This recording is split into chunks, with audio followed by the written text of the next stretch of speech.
కథలెన్నో చెప్పారు, కవితల్ని రాశారు, కాలాలు దాటారు, యుద్ధాలు చేశారు. ప్రేమలో తప్పు లేదు, ప్రేమలో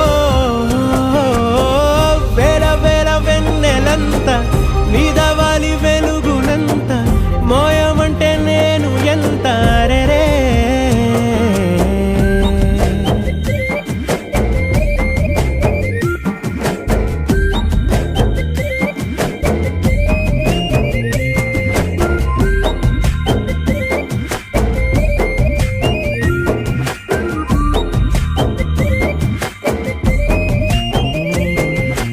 ఆకాశం తాకాలి అని ఉందా, నాతో రా చూపిస్తా